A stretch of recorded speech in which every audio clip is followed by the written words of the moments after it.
आपके पास में अगर कुछ भी नहीं है, आप शंकर जी के मंदिर पे गए हो, एक बेलपत्र अगर आपको शिव जी के मंदिर में चढ़ी हुई भी मिल जाए, उसको उठा लो और उस बेलपत्र को धोकर वापिस भगवान देवाधिदेव महादेव के मंदिर में भगवान शंकर को फिर पुनः चढ़ा दो। वापिस उसी बेलपत्र को फिर चढ़ा दो।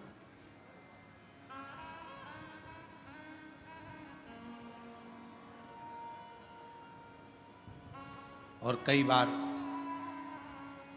त्रिगुणाकार, त्रिकालदर्शी, त्रिनेत्रधारी, त्रिपुंडधारी, त्रिशूलधारी मेरे देवाधिदेव महादेव को चढ़ाने के लिए अगर मंदिर में तुम्हें बेलपत्र मिले भी ना, तो अपने हाथ की 3 उंगलियों का स्पर्श भगवान शंकर को कर लीजिए और शिव के नाम का उच्चारण कर लीजिए। शिव उस बेलपत्र को स्वीकार कर लेते हैं। भाव, एक स्वच्छ भाव, निर्मल मन सो मोहि पावा।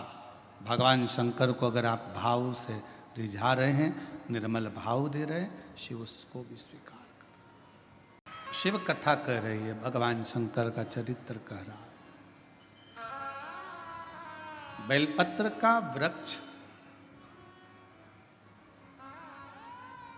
जिसके नीचे बैठकर यदि कोई अनुष्ठान, कोई तप, कोई साधना, कोई व्रत, कोई उपास किया जाए, उसका 1000 लाख गुना फल है। कथा को सुनने का नियम क्या है, यह भागवत में भी पूछा गया। परीक्षित ने सुखदेव जी महाराज से पूछा था, कथा सुनने का नियम क्या है। शिव पुराण में चंचुला देवी तुमरुका जी से पूछ रही हैं कि कथा सुनने का नियम क्या, क्या नियम है कथा सुनने का। तो कहा,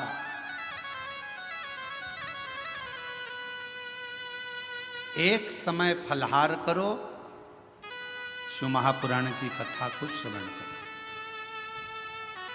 भागवत कथा को सुनो। इतना ना बने, एक समय फलहार करो, दूसरे समय भोजन करो, और शिव महापुराण की कथा को जरूर सुनो।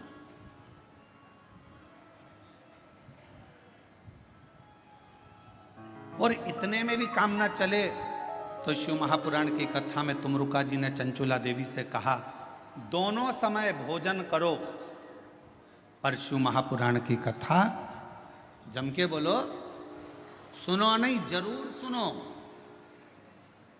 और यहां तक कहा, यदि